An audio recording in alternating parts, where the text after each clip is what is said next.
ጤና ይስጥልን የተወደዳችሁ ተከታታዮቻችን ምጣኔ ሀብታዊ እድገት ለማህበራዊ ዋስትናችን በማለት ተግቶ ከሚሰራው ገበያ ሚዲያ የጥቅምት 4 ቀን 2018 ዓ.ም የዕለቱን የምዕራፍ 1 የዜና ዘገባችንን ይዘንላችሁ ቀርበናል። የዜና ዘገባችንን ስፖንሰር ያደረገልን አጋራችን ደግሞ የሮሃ ፎሬክስ ቢሮ ነው። በዜና ዘገባችን ላይ የሮሃ ፎሬክስ ቢሮን የዕለቱን የውጭ ምንዛሬ ተመን የምናሳውቃችሁ ይሆናል። በዜናዎቻችን ላይ ደግሞ የተመረጡ ምጣኔ ሀብታዊ፣ ማህበራዊና ሌሎች ወቅታዊ እንዲሁም አዳዲስ ጉዳዮችን አካተናል። እንድትከታተሉን እንጋብዛችኋለን። በቅድሚያም አርዕስቶችን የሚኒስትሮች ምክር ቤት በተለያዩ ጉዳዮች ላይ ውሳኔ ማስተላለፉ ተገለጸ። የተላለፈውን ውሳኔ በተመለከተም በርካታ መረጃዎች ተሰምተዋል። በዝርዝር የምትሰሙት ይሆናል። የመኖሪያ ቤትና የውሃ አቅርቦትን በተመለከተ በርካታ አዳዲስና አነጋጋሪ መረጃዎች ወጡ።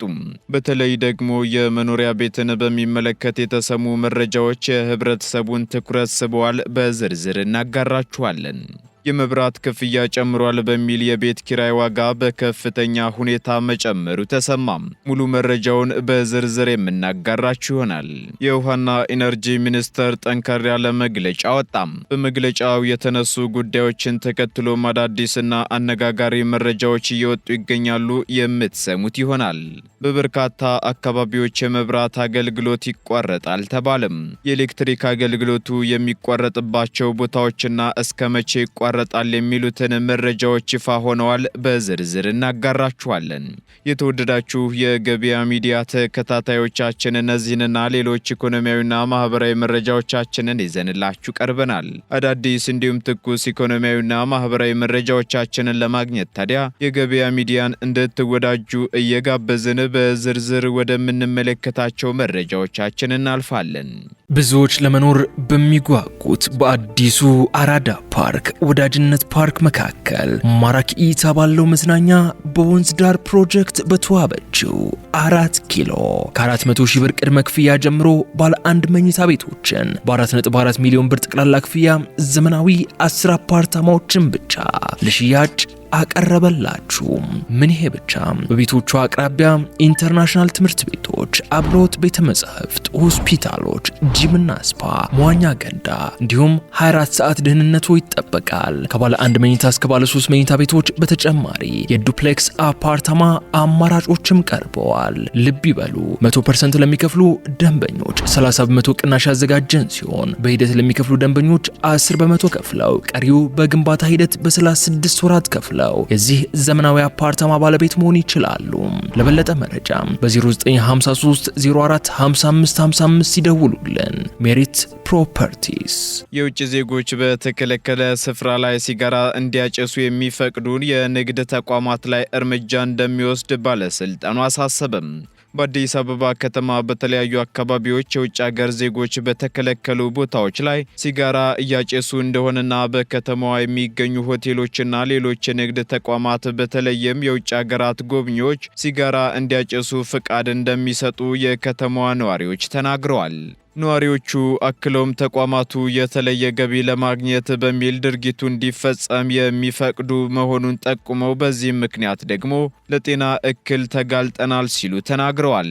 ይህንንም ተከትሎ የንግድ ቤቶቹ የትንባሆ ምርት ለመከልከልና ለመቆጣጠር የወጣውን መመሪያ እየጣሱ ይገኛሉ ሲሉ አቤቱታቸውንም አቅርበዋል።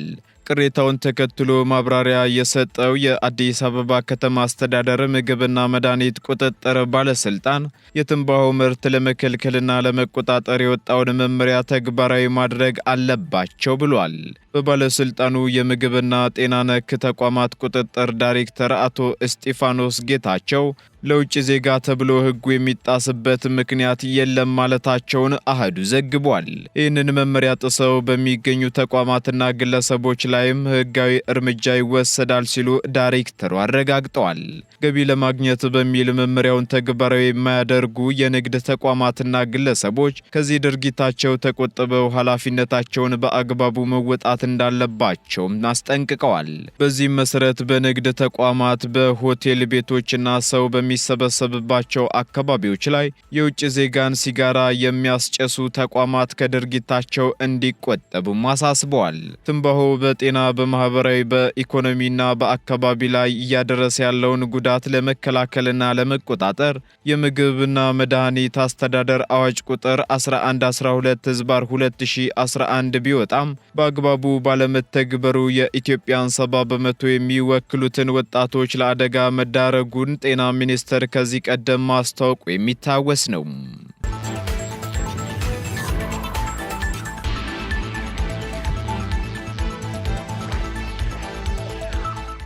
ወደ መዲናዋ የሚደረግ ከፍተኛ ፍልሰት አገልግሎት አሰጣጥ ላይ ጫና ፈጥሮብኛል ሲል የአዲስ አበባ ከተማ አስተዳደር ገለጸ።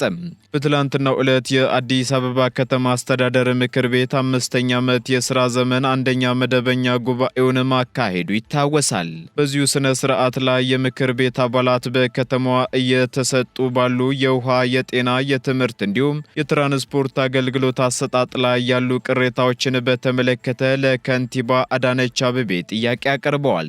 ከንቲባ አዳነች አቤቤ በሰጡት ምላሽም አዲስ አበባ ላይ ከፍተኛ ፍልሰት እንዳለ የገለጹ ሲሆን የከተማ አስተዳደሩ አገልግሎት በትክክል ለከተማው ሕዝብ ተደራሽ መሆን ላይ ፍልሰቱ ከፍተኛ ጫና እያሳደረ መሆኑን አንስተዋል። አክለውም በተጠቀሱት አገልግሎቶች ውስጥ የጫና ታይቷል ያሉት ከንቲባዋ ለአብነትም በከተማዋ እየተሰጠ ያለውን የትምህርት አገልግሎት አንስተዋል። ከንቲባዋ አክለውም በማብራሪያቸው ትምህርት ቤቶች ወደ ከተማ በሚደረግ ከፍተኛ ፍልሰት ምክንያት ከፈረቃ መውጣት አልቻሉም ብለዋል።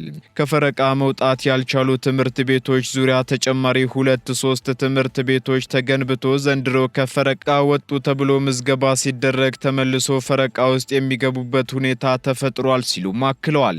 ትምህርት ቤት በብዛት ቢሰራም መልሶ ወደ ፈረቃ የሚገባበት አግባብ መፈጠሩን ከንቲባ አዳነች አቤቤ የገለጹ ሲሆን ከዚህ በተጨማሪም በጤና አገልግሎት ዙሪያ የጤና መድህን መጨመር አንዱ ማሳያ እንደሆነም ገልጸዋል።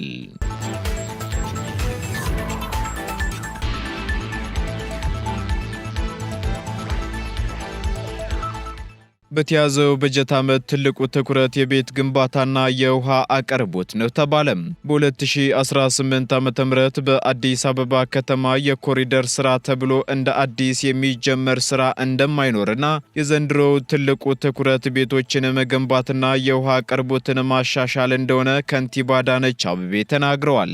ከንቲባዋ ይህን ያሉት በትላንትናው ዕለት በተካሄደው የአዲስ አበባ ምክር ቤት ላይ በሰጡት ማብራሪያ ነው።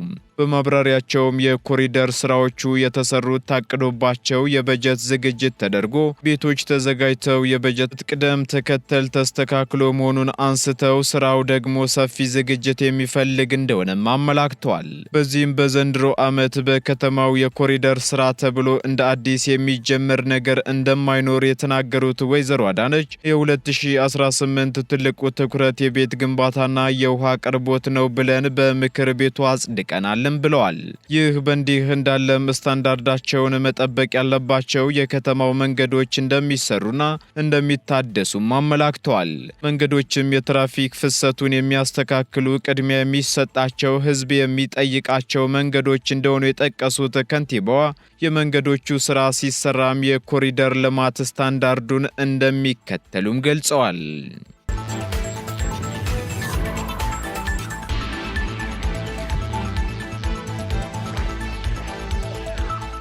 ግብጽ ከሰሞኑ የከፈተችውን ዘመቻ ኢትዮጵያ አጣጣለች። የውሃና ኢነርጂ ሚኒስቴር ትላንት ጥቅምት 3 ቀን 2018 ዓ.ም ባወጣው መግለጫ ግብጽ ከአባይ ወንዝና ከታላቁ ህዳሴ ግድብ ጋር በተያያዘ በኢትዮጵያ ላይ የከፈተችውን ዘመቻ አጠናክራ ቀጥላለች ሲልም ወንጅሏል። ግብጽ ብሔራዊ ጥቅሟንና የውሃ ደህንነቷን ለማስጠበቅ አስፈላጊ የሆኑ ሁሉንም እርምጃዎች እንደምትወስድ ፕሬዝዳንት አብዱል ፈታህ አልሲሲ መናገራቸው ይታወሳል። በዚህም ፕሬዝዳንቱ ኢትዮጵያ ታላቁ የህዳሴ ግድብን በማስተዳደር ረገድ እየተከተለች ነው ያሉትን ኃላፊነት የጎደለው አካሄድ ሀገራቸው እጇን አጣጥፋ እንደማትመለከተው መግለጻቸውም አይዘነጋም። የውሃና ኢነርጂ ሚኒስቴር ባወጣው መግለጫ ደግሞ ኢትዮጵያ በአባይ የመጠቀም መብቷን አሳልፋ እንደማትሰጥ ያረጋገጠ ሲሆን ግብጽም ህገ ወጥነትና የበላይነት በተሞላበት መንገድ የአባይ ወንዝን ለመቆጣጠር መሞከሯን ቀጥላለች ብሏል። የግብፅን መግለጫ በሐሰት የተሞላና ተንኮል አዘል በማለት ውድቅ ያደረገው መግለጫው ግብፅ በጎርፍ ከመጥለቅለቅ እስከ ረሃብ ድረስ ለጽንፍ ያሉ ሐሰተኛ ክሶችን ማቅረቧን በመጥቀስ ይህም ደግሞ በጋራ ፍላጎት ላይ የተመሰረተ መፍትሄ ለማበጀት ፍላጎት እንደሌላት ያሳየ ነው ተብሏል። ሱዳንንም ቢሆን ወደዚሁ ሐሰተኛ ክስ ጎትታ ያስገባች ሲሆን ኢትዮጵያና ሱዳን ግን በህዳሴ ግድቡ ላይ ለህዝቦቻቸው እድገት በስኬታማ መንገድ ተባብረው እየሰሩ ነው ሲልም አክሏል። ሚኒስተሩ በመግለጫው አክሎም የግብፅ ታፈንታ ከተፋሰሱ ሀገራት ጋር የተቆራኘ ስለሆነ ጉዳዩን በእኩልነትና በቀናነት እንዲሁም ያለ ዛቻና ማስፈራሪያ እንድትይዘው አሳስቧል።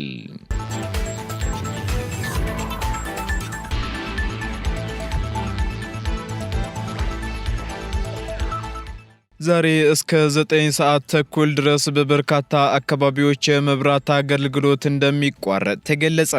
የኢትዮጵያ ኤሌክትሪክ አገልግሎት ዛሬ ጥቅምት 4 ቀን 2018 ዓ.ም ከጧቱ 2 ሰዓት ተኩል እስከ 9 ሰዓት ተኩል ድረስ የጥገና መልሶ ግንባታ ስራ ስለሚከናወን በአዲስ አበባና ሸገር ከተሞች በበርካታ አካባቢዎች የኃይል አቅርቦት እንደሚቋረጥ አስታውቋል። በዚሁ መሰረት በጀርመን ድልድይ ፈረንሳይ ኤምባሲ ወደ ጉራራ ብሎኬት ገበያ፣ ኪዩር ሆስፒታል፣ ራስ ካሳ ክሊኒክ፣ አቦ ቤተክርስቲያን፣ እንጦጦ ኪዳነ ምሕረት ቤተክርስቲያን፣ ሰሚት ኮንዶሚኒየም ሙሉ በሙሉ፣ ታጠቅ ኢንዱስትሪ መንደር፣ ጉጄና ኬላ አካባቢዎች የመብራት አገልግሎት አይኖርም ተብሏል።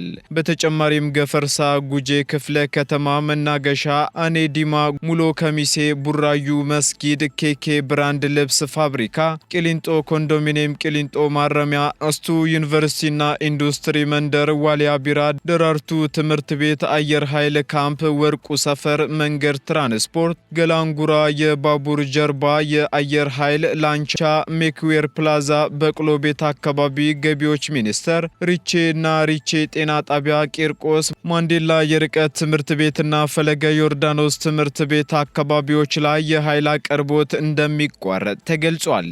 ስለሆነም በተጠቀሱት አካባቢዎች የሚገኙ ደንበኞች የጥገና ስራው ተጠናቆ የኃይል አቅርቦቱ እስኪመለስ ድረስ በትዕግስት እንዲጠብቁን ሲል አገልግሎቱ አስታውቋል።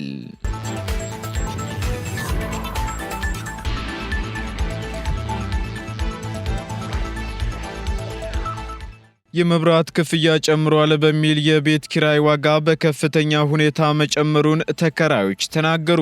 በአዲስ አበባ ከተማ ከጊዜ ወደ ጊዜ ጭማሪ እያሳየ የመጣው የቤት ኪራይ ዋጋ ንረት ስጋት እንደፈጠረባቸው ነዋሪዎች ቅሬታቸውን እያሰሙ ይገኛሉ።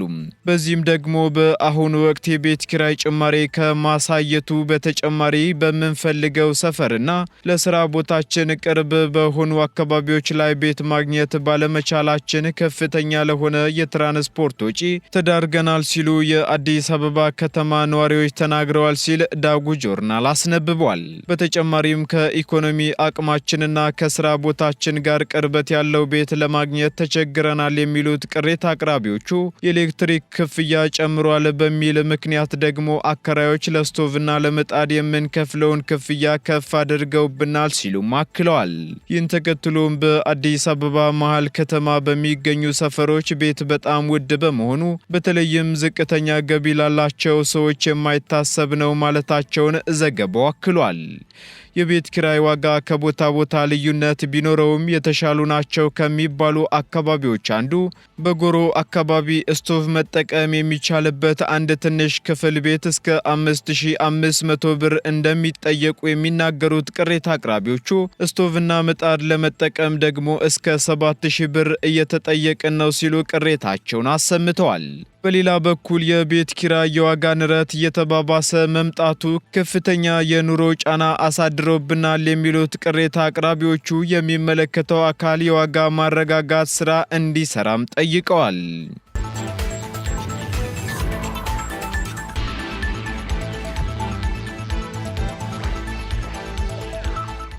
ቀጥለናል። ውድ ተከታታዮቻችን ወደ መጨረሻው ዝርዝር መረጃችን ስንሸጋገር የሚኒስትሮች ምክር ቤት በተለያዩ ጉዳዮች ላይ ውሳኔ አስተላለፈም። የሚኒስትሮች ምክር ቤት በዛሬው ዕለት ባካሄደው 49ኛ መደበኛ ስብሰባው ላይ በተለያዩ በርካታ ጉዳዮች ላይ ተወያይቶ ውሳኔውን አስተላልፏል። ምክር ቤቱ በዛሬው ዕለት ከተወያየበት ጉዳዮች አንዱ የኢትዮጵያ ኒውክሌር ኃይል ኮሚሽን ማቋቋሚያ ደንብ ሲሆን ኮሚሽኑ የኒውክሌር ቴክኖሎጂን በሰላማዊ መንገድ ከዓለም አቀፍ ማዕቀፎች ጋር በተጣጣመ መልኩ በኤሌክትሪክ ኃይል ተደራሽነት፣ በኢንዱስትሪ ልማት፣ በምግብ ዋስትና፣ በጤና አገልግሎት፣ በሳይንስና ምርምር ዘርፎች ላይ ለመጠቀም የሚደረገውን ጥረት የመምራትና የማስተባበር ኃላፊነት እንዲኖረው ተደርጎ ደንቡ ተዘጋጅቶ ቀርቧል። በዚህም ምክር ቤቱ በጉዳዩ ላይ ከተወያየበት በኋላ ደንቡ በነጋሪት ጋዜጣ ታትሞ ከወጣበት ቀን ጀምሮ ተግባራዊ እንደሚደረግ በሙሉ ድምጽ ተወስኗል።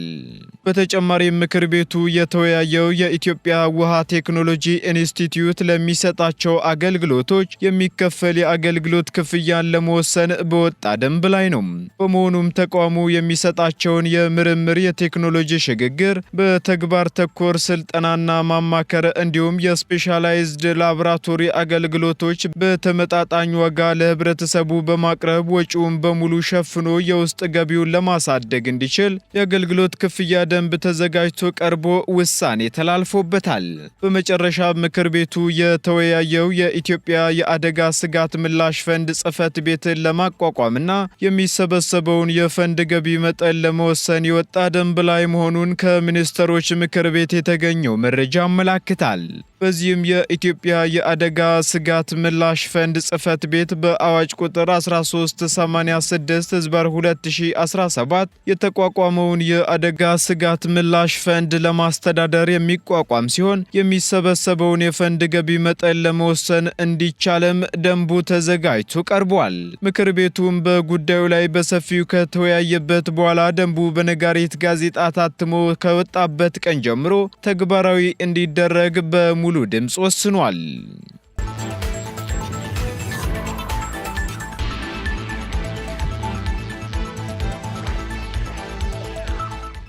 ቀጥለናል። ውድ ተከታታዮቻችን በመጨረሻም የሮሃ ፎሬክስ ቢሮን የዕለቱን የውጭ ምንዛሬ ተመን መረጃ እናጋራችኋለን። በዚህም አንድ የአሜሪካ ዶላር 161 ብር ከ1 ሳንቲም እየተገዛ 164 ብር ከ23 ሳንቲም እየተሸጠ ይገኛል። ፓውንድ ስተርሊንግ ደግሞ 208 ብር መግዣው ሲሆን 212 ብር ከ16 ሳንቲም መሸጫው ሆኗል። ዩሮ ደግሞ 185 ብር እየተገዛ 188 ብር ከ70 ሳንቲም እየተሸጠ ይገኛል። እንዲሁም ስዊስ ፍራንክ 194 ብር መግዣው ሲሆን መሸጫው ደግሞ 197 ብር ከ88 ሳንቲም ሆኗል። የተባበሩት አረብ ኤምሬት ድራም ደግሞ 43 ብር ከ75 ሳንቲም እየተገዛ 44 ብር ከ63 ሳንቲም እየተሸጠ ይገኛል። የቻይናው ዩዋን እንዲሁ 22 ብር ከ70 ሳንቲም እየተገዛ 23 ብር ከ15 ሳንቲም እየተሸጠ መሆኑን የሮሃ ፎሬክስ ቢሮ የዕለቱ የውጭ ምንዛሬ ተመን መረጃ ያመላክታል።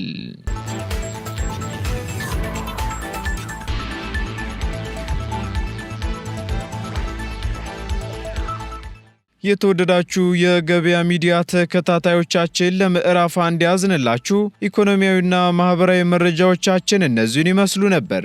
አዳዲስ እንዲሁም ትኩስ ኢኮኖሚያዊና ማህበራዊ መረጃዎቻችንን ለማግኘት ታዲያ የገበያ ሚዲያን እንድትወዳጁ እንጋብዛለን። ሰናይ ጊዜን ተመኘን። ብዙዎች ለመኖር በሚጓጉት በአዲሱ አራዳ ፓርክ ወዳጅነት ፓርክ መካከል ማራኪ እይታ ባለው መዝናኛ በወንዝ ዳር ፕሮጀክት በተዋበችው 4 ኪሎ ከ400 ሺህ ብር ቅድመ ክፍያ ጀምሮ ባለ አንድ መኝታ ቤቶችን በ4.4 ሚሊዮን ብር ጠቅላላ ክፍያ ዘመናዊ 10 አፓርታማዎችን ብቻ ለሽያጭ አቀረበላችሁ። ምን ይሄ ብቻ! በቤቶቹ አቅራቢያ ኢንተርናሽናል ትምህርት ቤቶች፣ አብሮት ቤተ መጻሕፍት፣ ሆስፒታሎች፣ ጂምና ስፓ፣ መዋኛ ገንዳ፣ ጸዳ፣ እንዲሁም 24 ሰዓት ደህንነቱ ይጠበቃል። ከባለ 1 መኝታ እስከ ባለ 3 መኝታ ቤቶች በተጨማሪ የዱፕሌክስ አፓርታማ አማራጮችም ቀርበዋል። ልብ ይበሉ 100% ለሚከፍሉ ደንበኞች 30 በመቶ ቅናሽ ያዘጋጀን ሲሆን በሂደት ለሚከፍሉ ደንበኞች 10 በመቶ ከፍለው ቀሪው በግንባታ ሂደት በ36 ወራት ከፍለው የዚህ ዘመናዊ አፓርታማ ባለቤት መሆን ይችላሉ። ለበለጠ መረጃ በ0953 04 55 55 ይደውሉልን። ሜሪት ፕሮፐርቲስ